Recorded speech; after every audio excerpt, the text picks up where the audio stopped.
దళిత సమస్యల పరిష్కారం పట్ల పాలక వర్గాల దృష్టి లేని కారణంగానే దళిత సమస్యలు కుప్పలు తెప్పులుగా చేరుకొని ఉన్నాయని, మెజారిటీ ప్రజల ఓట్ల ద్వారా ఎన్నుకోబడ్డ నూతన ప్రభుత్వమైన ప్రత్యేక దృష్టి పెట్టి పరిష్కరించాలని కేవీపీఎస్ రాష్ట్ర ఉపాధ్యక్షులు ఎండి ఆనంద్ బాబు కోరారు. గురువారం కేవీపీఎస్ గోనెగండ్ల మండల కమిటీ సమావేశం ఆ సంఘం మండల ఉపాధ్యక్షులు మారేశ్వ అధ్యక్షతన బస్టాండ్ ఆవరణంలో నిర్వహించారు.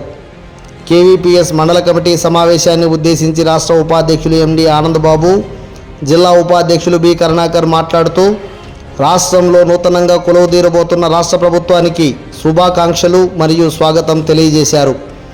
గత పాలకుల విధానాల కారణంగానే వారు ప్రజల ఆగ్రహానికి గురి కావాల్సి వచ్చిందన్నారు.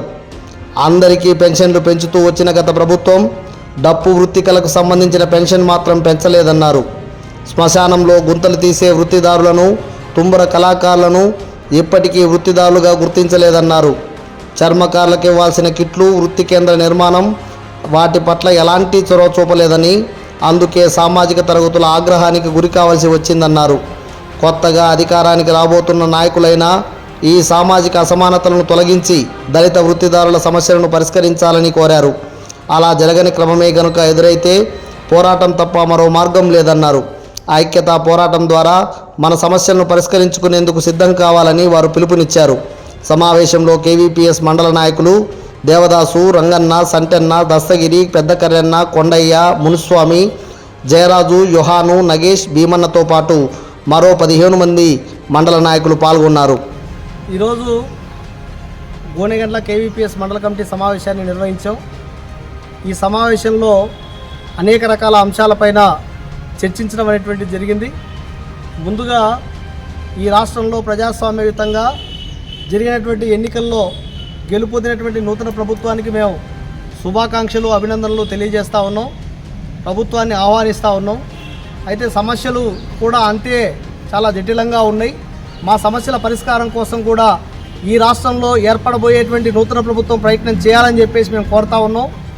ఏదైతే ఈ సమాజంలో నేటికి అంటరాని వాళ్ళుగా అనేక రకాల సమస్యలను ఎదుర్కొంటున్న వాళ్ళుగా ఉంటున్నటువంటి దళితుల సమస్యలపైన ప్రత్యేకమైన దృష్టి పెట్టండి అని చెప్పేసి మేము కోరుతా ఉన్నాం.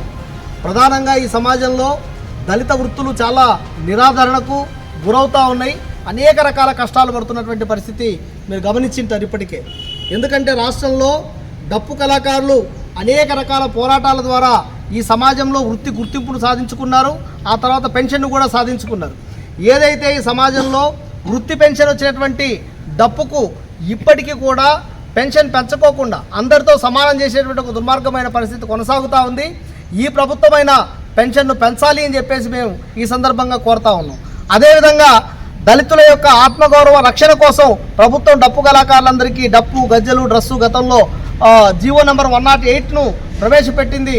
ఆ తర్వాత చాలా సంవత్సరాల తర్వాత డప్పు, గజ్జలు డ్రస్సు ఇచ్చారు. అయితే కేవలం ఒక డ్రెస్ ఇచ్చి చేతులు దులుపుకున్నారు. మేము కోరుతా ఉన్నాం ప్రతి సంవత్సరానికి 2 జతల డ్రస్సు, డప్పు, గజ్జలు ఆ రకంగా ఇవ్వాలి అని చెప్పేసి మేము కోరుతా ఉన్నాం. అదేవిధంగా పెన్షన్ వయసు కూడా చాలామంది 45 సంవత్సరాలకే పెన్షన్ వయసు ఇవ్వాలి అని చెప్పి సందర్భంగా డిమాండ్ చేస్తూ ఉన్నాం.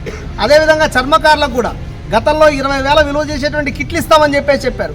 ఇప్పటిదాకా ఎక్కడ కిట్లు ఇవ్వనటువంటి పరిస్థితి. వాళ్ళకు ప్రత్యేకంగా వృత్తి కేంద్రాన్ని ఏర్పాటు చేయనటువంటి పరిస్థితి కొనసాగుతూ ఉంది.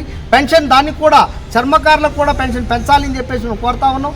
డప్పు, చర్మకారులతో పాటు ఈ సమాజంలో ఇప్పటికీ ఇంకా కనీసం వృత్తిగా గుర్తించినటువంటి కాటి కాపరులు చాలా దుర్మార్గమైన పరిస్థితుల్లో ఉంటా ఉన్నారు. కాటి కాపరి వృత్తిని కూడా అది వృత్తిగా ప్రభుత్వం వెంటనే గుర్తించాలి. 4వ తరగతి ఉద్యోగులుగా వాళ్ళని పరిగణించాలి. అందరికీ ఆ రకంగా ఉపాధి అవకాశాలు కల్పించాలి అనేటువంటి ఈ 3 రకాల డిమాండ్లపైన రాష్ట్ర వ్యాప్తంగా రాష్ట్ర ప్రభుత్వం స్పందించాలని చెప్పేసి మేము కోరుతా ఉన్నాం.